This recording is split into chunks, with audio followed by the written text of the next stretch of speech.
यमुना में बाढ़ की 45 साल पुरानी यादें आज भी करती हैं पीछा। 1978 के पीड़ितों ने बयां की दास्तान।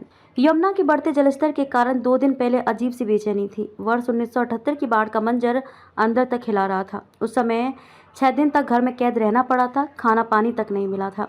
नहाने की तो कोई सोच भी नहीं सकता था। इन बुरी यादों से चैन तब मिला जब बृहस्पतिवार रात पानी घटने की खबर मिली। ऐसे में 2 दिन बाद सुकून की नींद आई।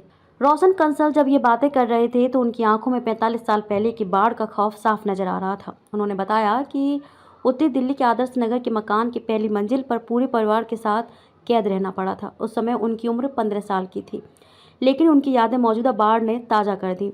यह कहानी सिर्फ रोशन की ही नहीं, उत्तरी व उत्तर पश्चिमी दिल्ली की दर्जनों कॉलोनियों में रहने वाले उन लोगों की है जिन्होंने 1978 की बाढ़ का दर्द सहा था। तुलनात्मक रूप से सुरक्षित होने के बावजूद उफनती यमुना 45 साल पुराने खौफनाक मंजर की याद दिला रही थी, खास तौर से उस वक्त जब बृहस्पतिवार सुबह बुराड़ी पुश्ते में दरारें आने की सूचना मिली। एक बार की लगा कि कहीं 1978 के शाह आलम बांध की तरह इस बार भी बुराड़ी पुश्ता ढह ना जाए। ऐसा होने की सूरत में इस बार आबादी घनी होने से उत्तरी व पश्चिमी दिल्ली के हालात बेहद खतरनाक होते। इंदिरा पहुंची नाव से घर तक। मॉडल टाउन निवासी जगमोहन गोटेवाल ने बताया कि 45 साल पुरानी बाढ़ के कारण पूरा परिवार 3 दिन तक पहली मंजिल पर कैद था। ग्राउंड फ्लोर पर 3-4 फीट पानी भरा हुआ था। मकान थोड़ा बड़ा होने से पड़ोस के कुछ परिवार भी आ गए थे।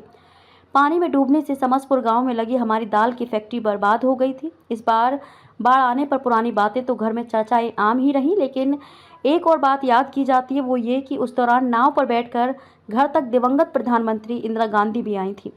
उन्होंने एक-एक सदस्य से कुशलक्षेम पूछा था। गाँव बन गया था टापू।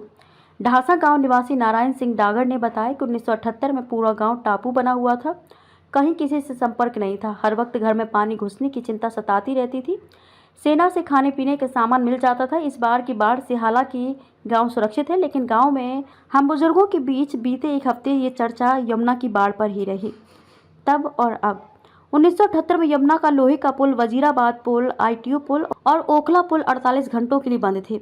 शाह आलम बांध टूटने से उत्तरी दिल्ली में 30 गांव बाढ़ की चपेट में थे। इस बार कालिंदी के अलावा सभी पुल बंद थे। बांध सुरक्षित होने से इस बार अंदर तक पानी नहीं भरा। यमुना के तटीय इलाकों में ही पानी भरा।